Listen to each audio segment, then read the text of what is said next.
திரௌபதிக்கு தனது பிள்ளைகள் அனைவரும் போரில் இறக்க நேரிடும் என்று முன்பே கிருஷ்ணர் கூறியிருந்தாரா? அப்படி கூறியிருந்தால் எந்த தாயும் போருக்கு சம்மதம் தெரிவிப்பாளா? சில ஆண்டுகளுக்கு முன்பு வெளியான தொலைக்காட்சி காணொளியில் கிருஷ்ணர் திரௌபதிக்கு போரினால் உனது பிள்ளைகள் ஐவரும் இறக்க நேரிடும் என்று எச்சரிப்பார். மேலும் இந்த யுத்தமானது தீயவர்களை அழிக்கும் பொருட்டு ஏற்படுத்தப்பட்டது, கூடவே இந்த இழப்பும் நமக்கு நேரிடும் என்று அறிவுரை கூறியிருப்பார். உண்மையிலேயே அப்படி தெரிந்திருந்தால் ஏன் மாபெரும் வீரர்களான பாண்டவர்களும் தந்திரங்கள் நிறைந்த கிருஷ்ணரும் உப பாண்டவர்களை காப்பாற்றவில்லை? திரௌபதி உண்மையில் அன்பும் அரவணைப்பும் நிறைந்த ஒரு பெண்.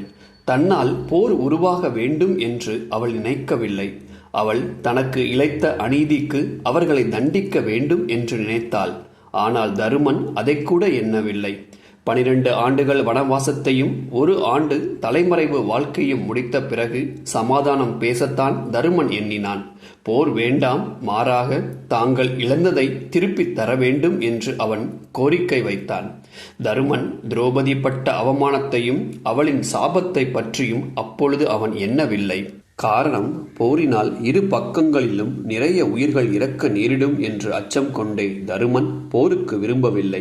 முடிவில் போர் வேண்டாம், 5 கிராமங்கள் மட்டும் கிடைத்தால் போதும் என்ற முடிவை தருமன் எடுத்தான். ஆனால் திரௌபதியை அவர்கள் கலந்து ஆலோசிக்கவில்லை.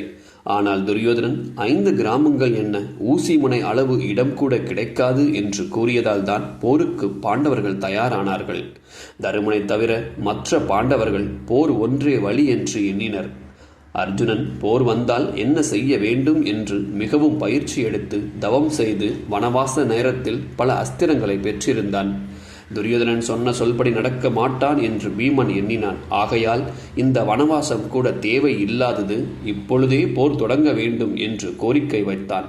தருமன் ஒருவன் மட்டுமே போர் தீர்வாகாது சமாதான முயற்சி செய்து பார்க்க நினைத்திருந்தான். இங்கு திரௌபதிக்கு எந்த முடிவும் எடுக்க அனுமதிக்கப்படவில்லை. தருமனின் முடிவே இறுதியானதாக இருந்தது. எனவே திரௌபதி போருக்கு போக அறிவுறுத்தவில்லை.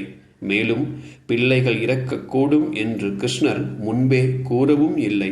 பின்னாளில் வந்த கதைகளில் அவைகள் இணைக்கப்பட்டு விட்டன.